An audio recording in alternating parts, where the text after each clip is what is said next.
statistical, mathematical fact never has been down. has broken every single record. There is no asset that has come close. It's the only thing in the industry that was not touched, that was not hacked, and it never fails doing what it promised in 2009. It's never What's failed. the best performing asset the world has ever seen?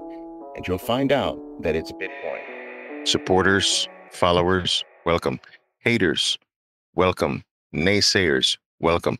Doubters, welcome. Welcome to every single person who decides to show up here.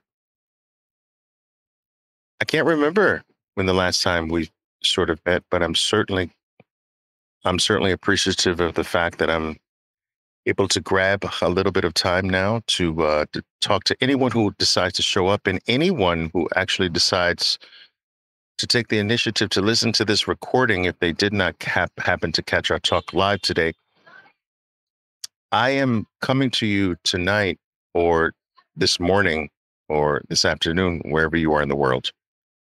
Coming to you from a balcony in South Beach, Florida. I have a very busy weekend ahead of me, but I found some time to discuss a topic that is actually becoming quite passionate for me. And it is the topic on Bitcoin's inflationary rate or lack thereof.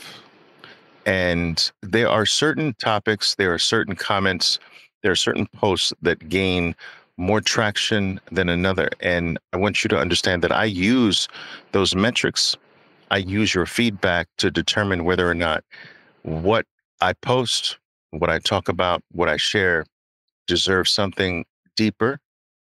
And the topic of Bitcoin being the world's first, in my opinion, the world's first deflationary asset has certainly spurred enough interest, enough debate, enough back and forth, enough fighting to warrant us going beyond what the limits of an X or Twitter can really afford us. So I want to do that here with you today, and I hope you don't mind. I want to let you know that I know that I can come across, and this is on purpose actually, but I can come across somewhat combative. And I don't want anyone here, I don't want anyone who follows me or reads my post to take that or mistake that as me being closed-minded, me not being open to you teaching me, because I've learned many things from actually you and your comments. And so I truly welcome that.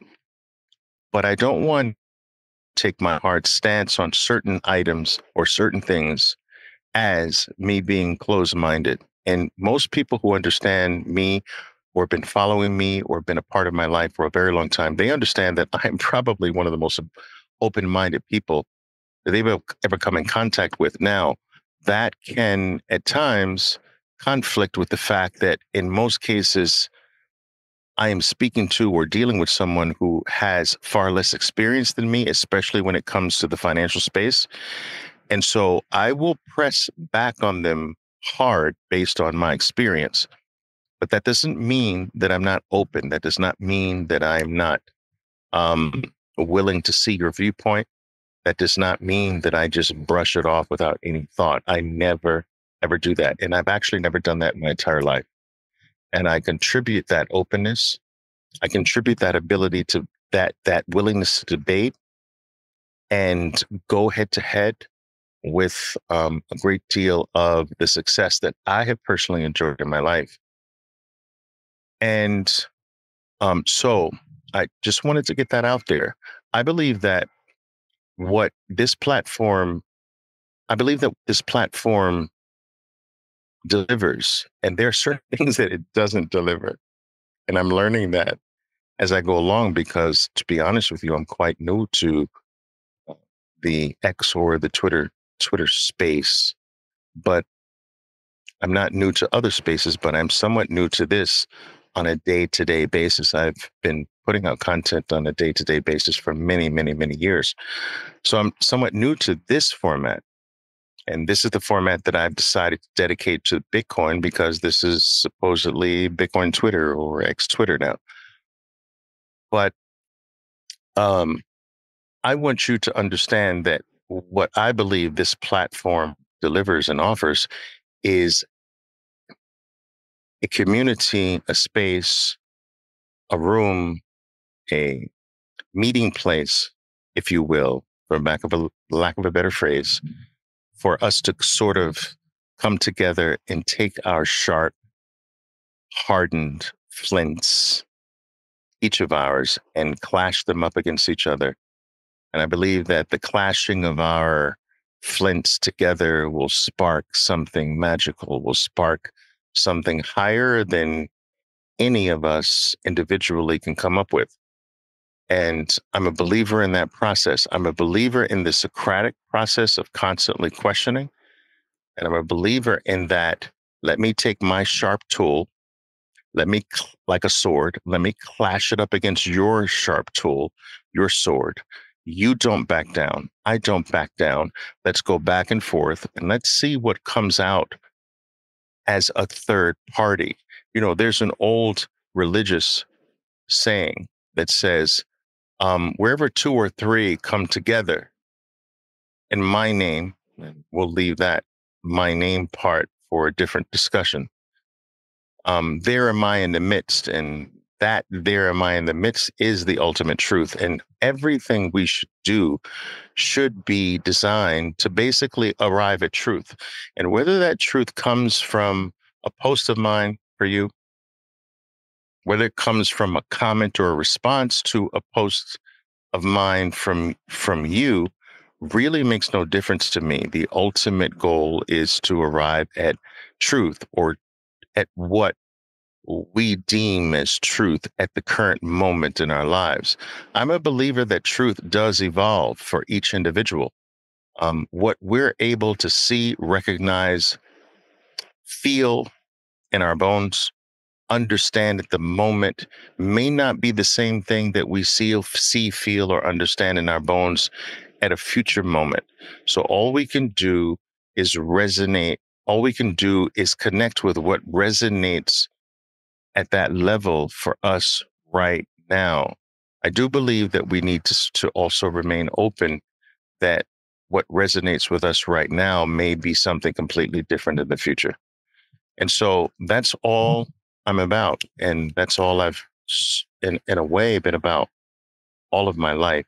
And I believe that those of you who are somewhat familiar with me and who've been with me for quite some time, well beyond or well before my taking up with posting on a daily basis on Twitter or X. I hope that the vast majority of you who've been with me before that, you certainly can see that and understand that. So I want to talk about this most recent post of mine that has sort of gained traction on the topic of Bitcoin being deflationary. Now, before I do that, I always have to talk. I have to, I always have to mention up front to those who are sort of experiencing a live spaces of mine for the very first time that I'm not one to sort of hand over the mic to you and allow you to fumble and with your mic and hear your dog barking in the background or whatever. That's for me to do. And so I hope you don't mind that format. I have found that it is the most productive format. I try during my monologue and certainly after my little monologue that I try to see what questions you have as a result of my monologue or as a result of the posts that have led to my monologue. I try to monitor those and I will answer them along the way and certainly after. But I found that this format is the most productive for me. And the vast majority of you, at least that's what you've told me. So I don't share the mic, I just speak. And I hope you don't mind that. So anyway, my my most recent post on Bitcoin not having an inflation rate has caused quite the stir. And I believe it's caused enough of a stir for me to do my very best to sort of flesh this out. Now, most of you who have been, who've come in contact with the post, You know, some of the examples that I use to try to explain my thesis that Bitcoin does not have an inflation rate. And quite honestly, I will be honest with you, I'm tired of hearing that Bitcoin has an inflation rate because I've grown in my belief that Bitcoin does not have an inflation rate. And if you believe Bitcoin has an inflation rate, you are mistaking Bitcoin for another shitcoin, that you are mistaking Bitcoin for another regular asset that is basically popped his head up amongst the other assets that makes that it's nothing different, that it's just another item that comes and there'll be another thing after Bitcoin that comes or whatever. And I believe that this grossly misses how special Bitcoin is. Bitcoin is the first asset, in my view, the way I see it. Bitcoin is the first asset that has emerged on the human scene that does not have an inflation rate. We can't point to a single thing that has ever been available to the human race. We can't speak to anything that has made itself available to humanity that does not have an inflation rate. Everything we've ever been exposed to in our existence has an inflation rate. During the gold rush, no one knew how much gold existed.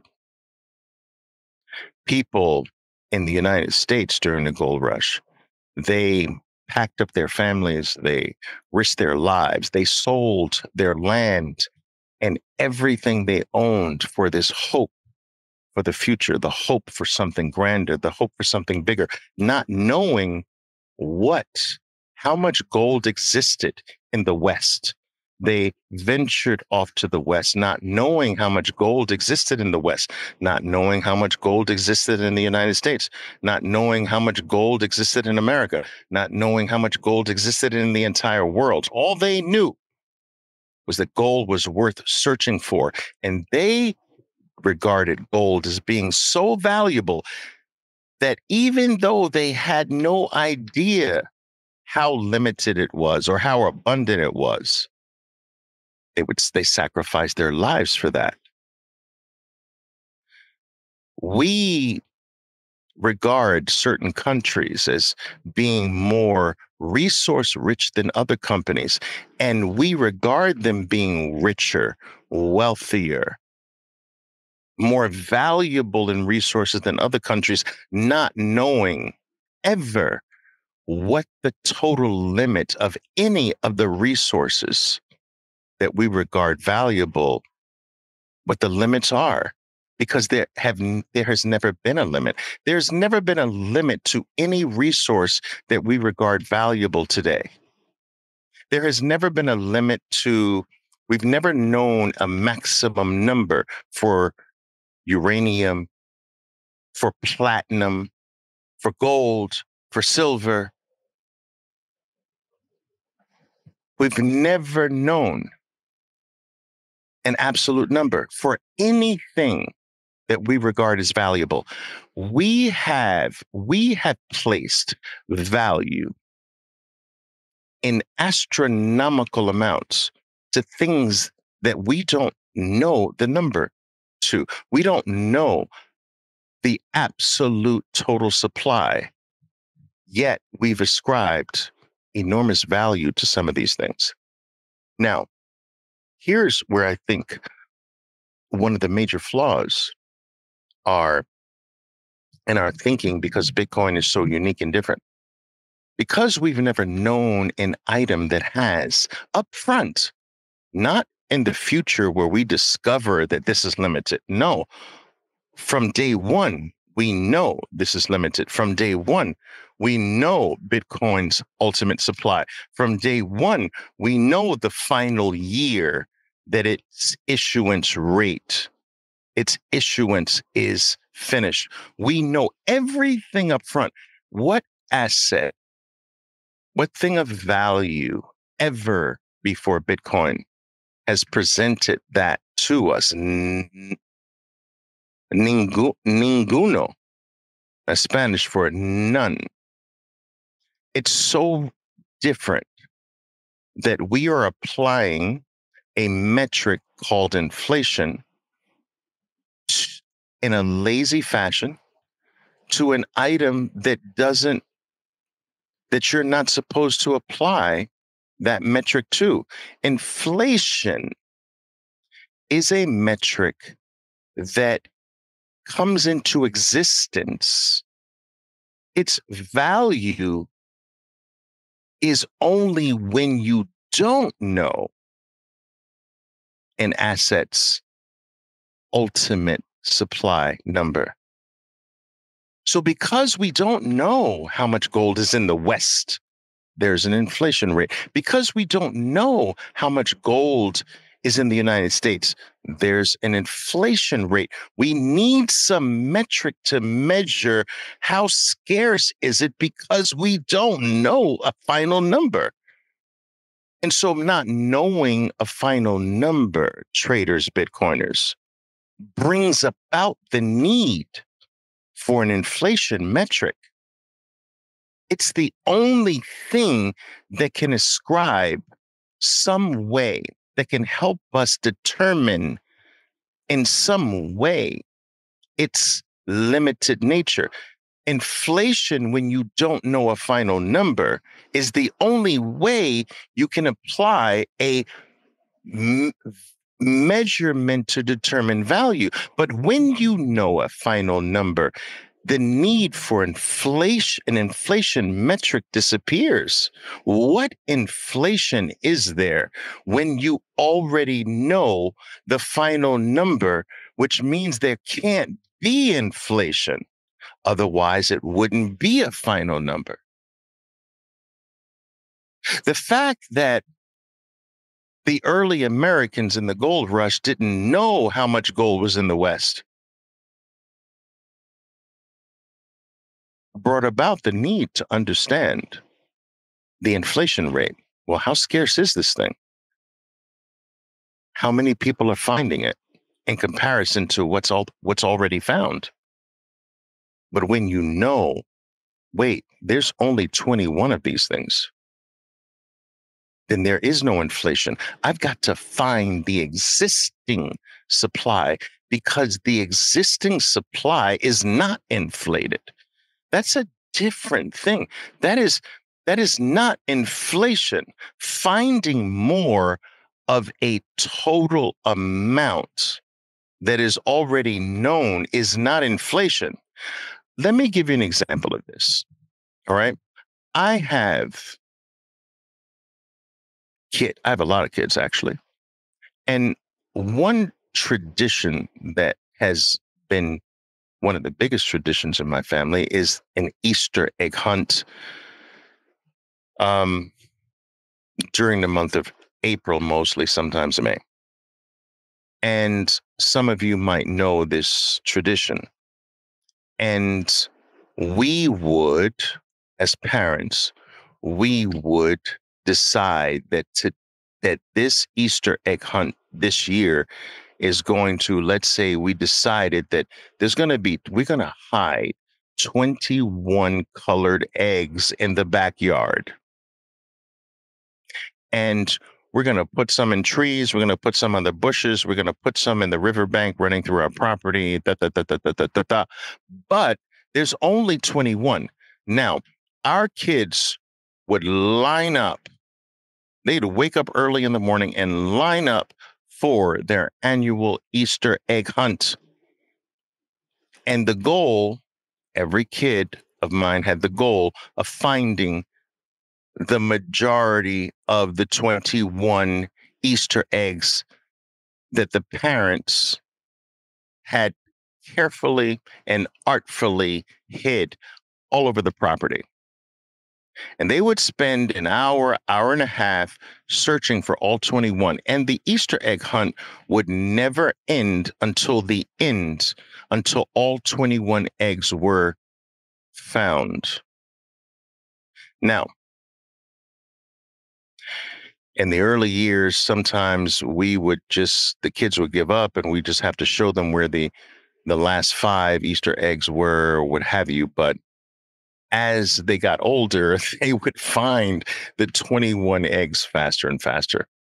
But that's besides the point. The point I'm making here is that when one of my kids would find an Easter egg and hold it up and shout, "I've got one," that did not inflate the supply of 21 eggs, colored Easter eggs that the parents hid before the search began. That's finding an existing Easter egg did not inflate the Easter egg supply. They found one. They searched, they put the work in, one kid found it, but it did not increase the supply of the Easter eggs. It was just one discovered. And this is the point that I think is being grossly missed by so many people, because we have never had an asset where you, before the Easter egg hunt, before the asset hunt, before the gold rush, before the Easter egg hunt, before the asset grab, before the land grab, no one's ever in the history of humanity known the number in advance. Only Bitcoin has delivered that to humanity. Only Bitcoin has given you the supply up front, and it tells you now you've got 21 Easter eggs. Now go work for them. And it pays humanity for finding each egg. And think about how amazing this is. A network that is not run by any human beings, but is accessible to every human being, is actually paying the human race to participate in the Easter egg hunt. The network is paying a network that is not human, a network that is not in control of by any human, but is accessible by every human, is paying humans to participate in its hunt. Instead of an Easter egg hunt, it's a Bitcoin hunt. But don't ever think that just because someone's finding the starting supply of Easter eggs, the starting supply of Bitcoin, that you, by finding one of them or 6.25 of them, you are inflating what we started with. We're not inflating the starting point. What many of you, in my opinion, can't understand is that we've never had a starting point until Bitcoin. And you are intellectually, I'm sorry, you're intellectually lazy to investigate this new asset in a different way. So you are applying in a lazy fashion what has always been applied to assets that don't have the starting amount for your race, your hunt, your search in the beginning. But now we have an asset that has given you everything up front, that has told you exactly where I'm hiding the Easter eggs, when they come out, when they reveal themselves. But don't ever think that just because you find them, just because you win them, that you have increased what we started with. When you start with a number and never increase that number, how is that an inflation rate? Come on, guys. How? Now, some of you might say, well, Oliver, okay, this is semantics. And I can understand how some might think that initially. You're like, well, we're quibbling over verbiage here because Oliver, give me a second here, I'm lighting a cigar here. Well, Oliver, what you're talking about is the total supply, but we're talking about the available supply. No, no, no. There is no difference. I am not going to buy into this concept that I am playing semantics and I'm speaking about, well, total supply has nothing to do with available supply. No, no, no, no, no. And let me explain to you as quickly as I possibly can, why I don't buy into that concept. Because if you want to go down that path, if you want to go down the path of available supply, then Bitcoin becomes the most deflationary asset the world has had. And how am I saying that? Because as of right now, the estimated number of Bitcoin available to ever be accessed, the Bitcoin lost, the Bitcoin that will never be touched, never be moved, never be transferred, never be sold, is 6 million. 6 million. Now, I don't buy the argument that because 6 million are lost, that Bitcoin is deflationary because of that. But based on some of your responses back to me, based on your retorts back to me, that would be the case. Oliver, what you're talking about is available supply. What you're talking about is total supply. We're talking about the available supply inflates. Well, if you take that stance, then the available supply diminishes more because Bitcoin is lost every single day. Bitcoin dust is created every single day. And so your argument even proves my argument even more, that it's actually more scarce than what I'm telling you it is, that it's more deflationary than what I'm saying it is. I'm not even going that far. I am not even saying that lost Bitcoin depletes the inflation rate. I'm not saying that lost Bitcoin drops the inflation rate. I'm not even going that far, because whether it's lost or not, that Bitcoin still exists. What if someone finds the keys to the lost Bitcoin 20 years from now, 10 years from now, and then moves it, trades it, sells it, whatever? So I don't even count that. Do you understand what I'm saying?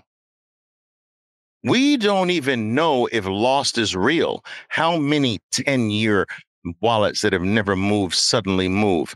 I don't count that. Even if it's truly lost, it still exists on the Bitcoin blockchain. So in my mind, it's not really truly gone. And so what about if you buy into this argument that, well, Oliver, it's not the total supply, it's the available supply. If you count on that, then what about the 95% of the Bitcoin network that has been unavailable in the last 30 days? 95% of the Bitcoin network has not moved, has not been available for sale, for movement, for transfer, for anything. 95% has not moved in the last 30 days. So what is that? A 95% in 30-day period, a 95% deflationary rate? I don't look at it like that. Over 72% of the Bitcoin network hasn't moved in a year. Over 55% of the network hasn't moved in 2 years. So if you want to talk about this split between total supply and available supply, then we really go to a deflationary asset. I don't look at people moving Bitcoin out of circulation into their cold storage, I don't look at that as deflationary. I don't even look at lost Bitcoin as deflationary. I don't look at it like that because it still exists. Whether you can find the keys or not, the Bitcoin is there. You might find it later. You understand? So I don't buy that argument. My point is that we have never known an asset. We've never had an asset available to every human being where every human being can see and know what the total will ever be. We've never had an asset that has revealed its total from the first second it came into existence. We've never had that before. We've never had an asset that has given every single human being the ability to audit it every 10 minutes from now to eternity. We've never had an asset that has laid out for every human being to see, this is when I am cutting my issuance rate in half.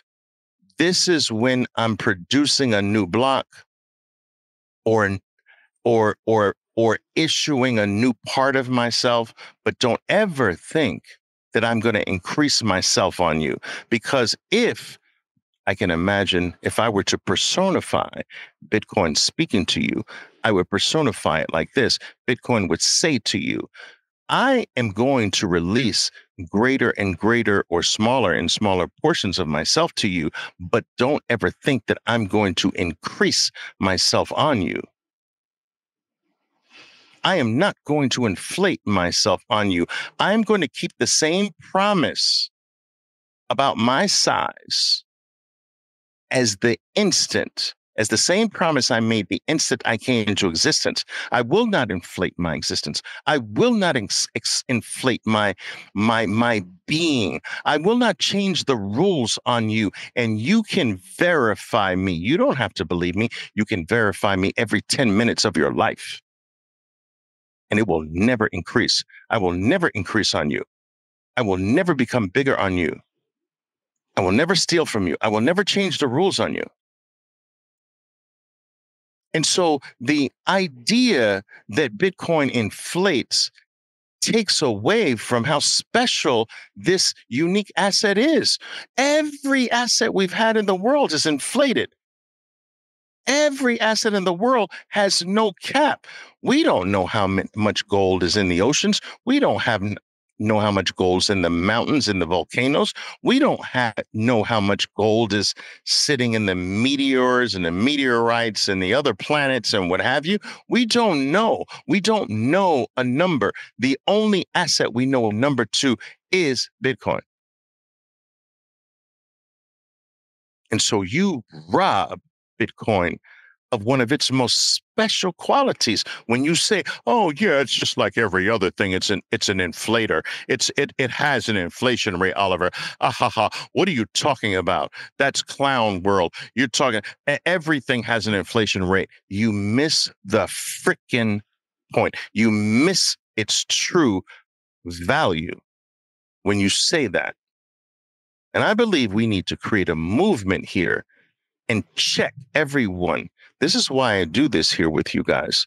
You will come back at me and says, no, it has an inflation rate of 1.8%. And I will respond every freaking time in your face every time. I don't care if I have to do it 21 million times. Do you understand? I'm going to check you. I'm going to correct you. I'm going to say wrong. Nope. Nah, you got it wrong again. And I will do it until the day I die. Do you understand? I am like that. I'm crazy like that. When I latch on to something that I see deeply, I'm crazy like that.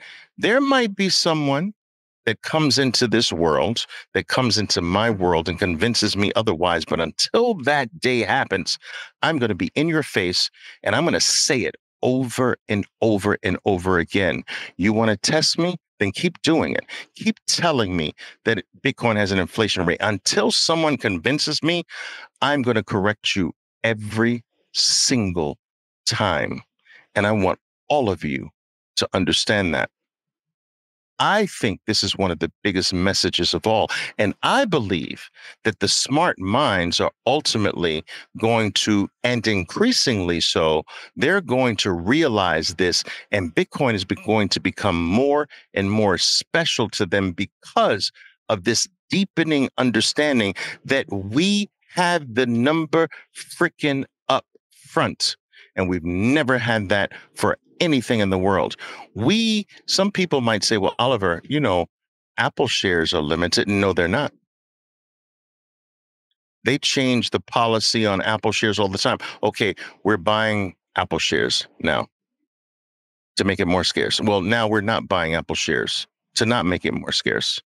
And if Apple were to get into trouble and need to raise more money, you bet your bottom line the board would get together and ratify new Apple shares to sell to you bozos.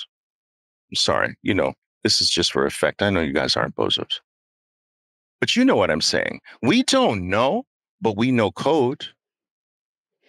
Some people say, well, Oliver, how do we really know that Bitcoin is really, truly gonna be 21 shares? We don't know. We don't know for sure.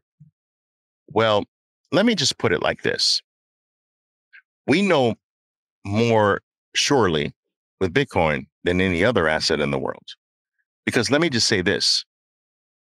I'm going to let you know that as long as I live, that I will never vote for a 21 million Bitcoin increase.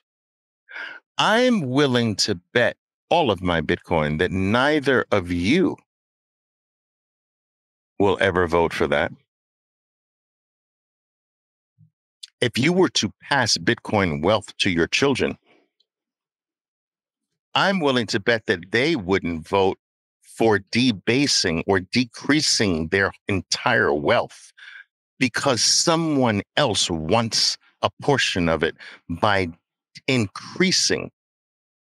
You see, the increase of Bitcoin sends the value of the existing Bitcoin to someone else, the increaser. It takes from those who already hold Bitcoin, but decreases the value of all existing Bitcoiners and transfers their decrease to someone new who's the increaser of Bitcoin. Who's going to vote for that? We're all voters. We're all equal.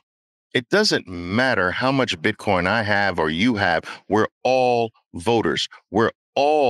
This is a consensus network. And so I am telling you that after 14 years, if no one's done it, it's never going to happen in the history of humanity. And as Bitcoin grows in adoption, as Bitcoin grows in importance, in value, it becomes even more stupid to think that someone's going to vote to reduce their wealth, their value, and give it to the increaser, to give it to the one imposing the increase. Are you freaking kidding me? One of the things that I love about Bitcoin is that the creator, Satoshi Nakamoto, he, she, they, them, L, B, G, T, T, T, A, B, C, D, E, F, G, H, I, P, T, T, T, T, T, T. I don't care what letters, what name, what the alien, human, I don't know. But whoever discovered this thing, what they understood was human nature. And they understood how powerful the incentives of human nature are. this is one of the reasons why I don't necessarily believe that Bitcoin can exist as a money outside of the human race, because it operates largely on human incentives. I don't know the incentives of Mexican Martians. I don't know whatever they found over there. Looks like my kid made it. I saw the Mexican Martians that this was supposed to be a big thing. We have been hoarding Mexican uh, aliens, and here's how it looks. I said, dude, my 10-year-old could have made that in 10 minutes. What are you talking about? I don't know. All I'm saying is this: that Bitcoin uses human incentives as part of its entire existence. And the Bitcoin network knew that no human, once this gained value, no human would ever vote for what governments do to us. Governments force some money onto us and steal from us through debasement. But if humans, under the finger, under the enslavement of governments, were ever given a choice, they would never choose that.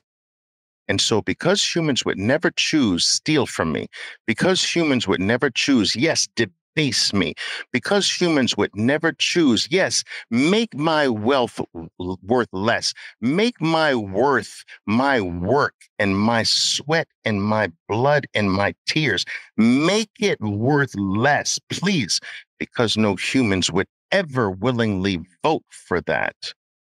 Bitcoin is safe from ever changing a 21 million cap. And so from its very first instant, it said, here it is. For the first time, I'm granting you something that you've never had in your entire evolutionary life. Your entire life, you've never had this. Your entire evolutionary existence, you've never had something that said, here I am in my totality. I will never change this. It is the ultimate. I am not keeping it a secret. I'm not making you search for it, not knowing what the final number is going to be. Here's the freaking final number now. I'm giving it to you up front. I'm letting you know the rules now, and I am letting you know that I will never change them on you. Now you can plan your life. Now you can plan your future. Now you can live with certainty and not uncertainty. Now you can live without trust. Now you can live without relying on the frailties and the imperfections of human beings.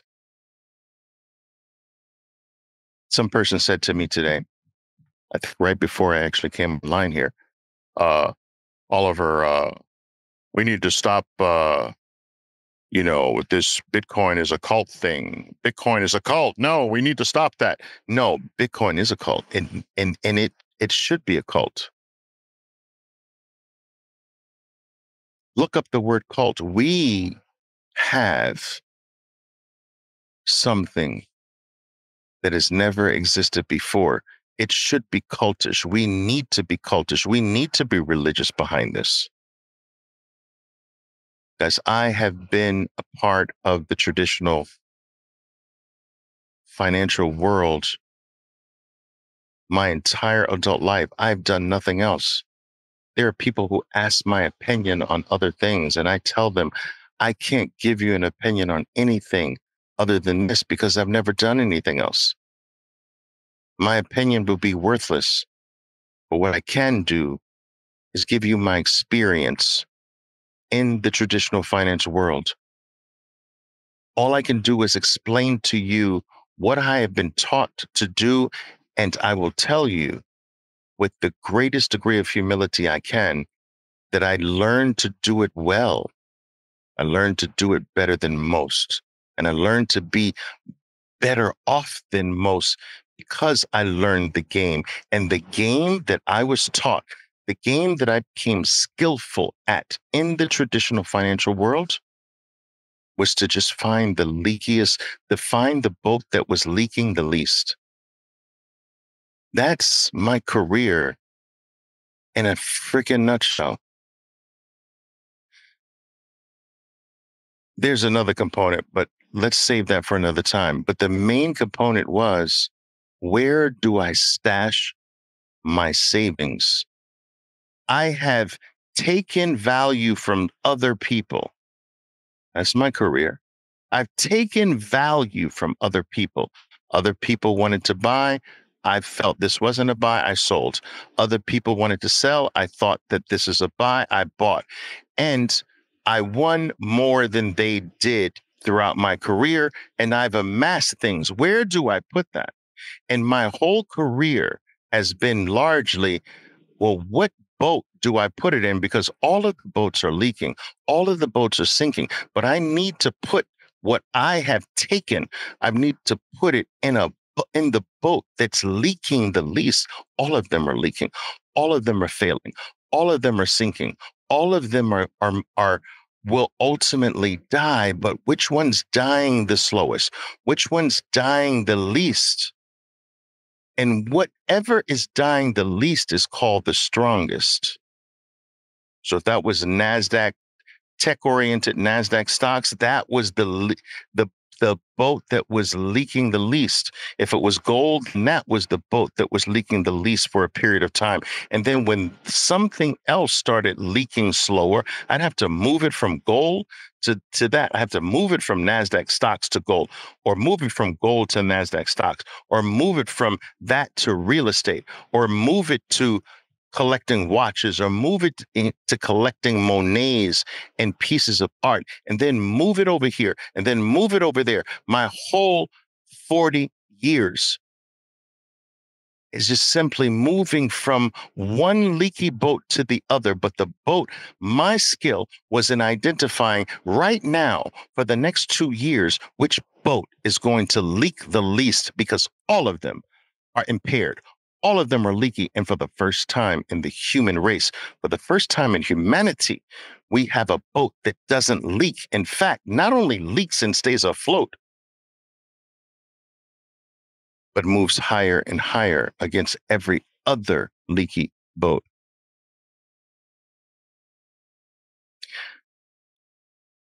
We don't have a hole in Bitcoin. That's an inflation rate. We don't have that. We have a hole in everything else. We have an inflation rate in everything else because we don't know the final number in anything.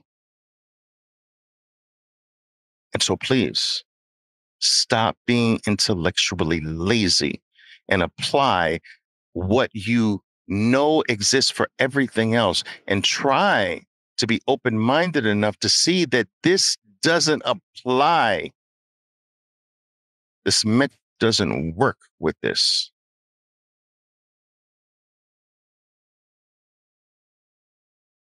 And you guys know the main example I use is the granny who bakes 21 cookies on day one and says, I'm going down to the church bake sale. I baked 21 cookies this morning, and I'm going down to the church bake sale. The granny at the church bake sale sells 19 cookies. You can't tell me that she inflated her supply by 19 cookies. Are you freaking kidding me? Because she released 19 cookies to other families in the world, she inflated the supply? She inflated her original 21 cookie supply? No. Well, Oliver, she inflated the cookie supply in the world. No, that's the point. The point is that she created 21 cookies for the world the morning before the bake sale. from that point onward, there is no inflation. All right, guys, that was my message. You guys never ask me questions. Well, a few of you do. Where's my Calvin? Calvin always asks me questions. I got 3 here, but I do know it's a specific time here, so it's late here. It's 1 a.m. Wow, I stopped exactly on 1 a.m. How great. There Calvin is.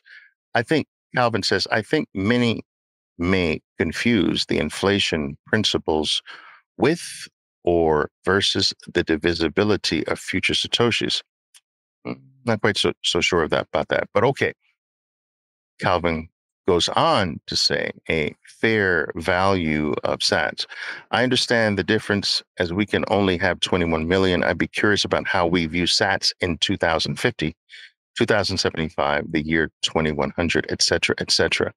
Well, I'm not quite sure I get your point, Calvin. I just know that you like to kind of support me with a comment every single time, and I do appreciate that.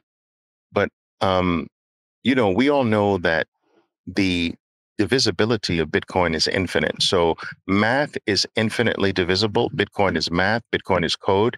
And so Bitcoin can be divided infinitely. So you can infinitely cut something in half forever ad infinitum, right? And so you can't, so we will never run out of the ability to divide a Bitcoin or even a Satoshi. If the world grows to the point where we need more Satoshis, that's not inflation. That's just dividing. If I take a New York pizza, and by the way, I'm a New Yorker, and New Yorker has the best pizza in the world. And that's all I'll say about that. But okay, I digress. If I take a New York pizza and I divide it into 8 slices, no, I divide it into 12 slices, and then realize, oh, there's more than 12 people around the pizza. I need to divide it into 16 slices, and then 20 slices, and then 30 slices. That does not inflate this single New York pizza. So Satoshis, I think now I understand what you're saying, Calvin, that some people might confuse that. I think that most people who are following me are beyond the point where they think that the divisibility of Bitcoin inflates Bitcoin. I don't really think so. But just in case, guys, dividing a Bitcoin over and over again, or dividing it in half multiple times, does not increase the supply. That's not an inflation rate. That is just dividing one whole pizza in smaller and smaller pieces. There is no inflation of the total pie, as we know. All right. I see some comments that I can't see, but I guess those are people that I have muted, so they don't matter. But okay, guys, I wanted an opportunity to add some context and to add some nuance that often can't be done in a post. As you know, I'm limited in what I can say, what I can do, as all of us are. And sometimes a hot topic deserves a talk like this. I hope you don't mind every now and then me coming to you and having these talks. I do want you to understand that I might not agree with you, but I do appreciate your engagement. This is something that I don't take for granted.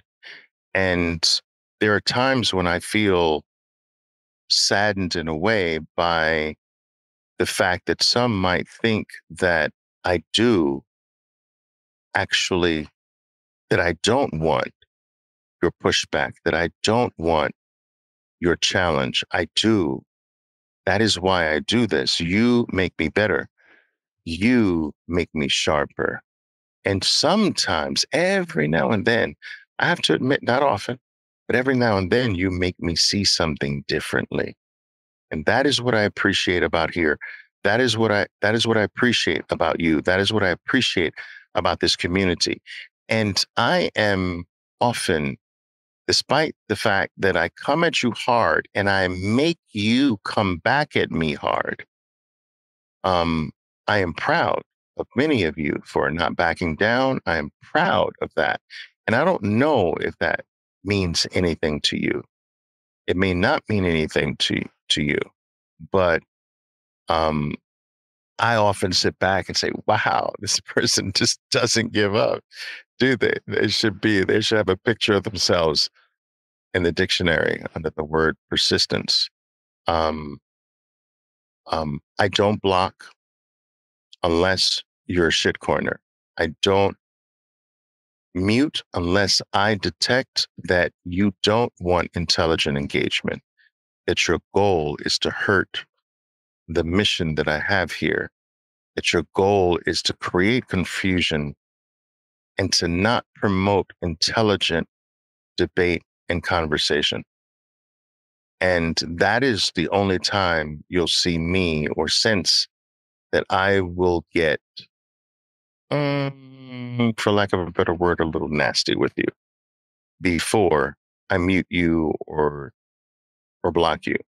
But as long as we can go back and forth in an intelligent way, that is something that I welcome. That I think that just makes all of us better here. All right, guys. So listen, I thank you very much for attending here. I know that you're going to be doing a lot of other things with your time. And I appreciate the fact that you take one of the most precious assets of your life to read what I type and to listen to what I say here. That is not something that I take for granted, nor will I ever take for granted. All right, thank you guys very much. And I'll be talking at you soon. My name is Oliver Velez, and I am your 13%er Bitcoiner. Be safe out there, and until next time. Boom!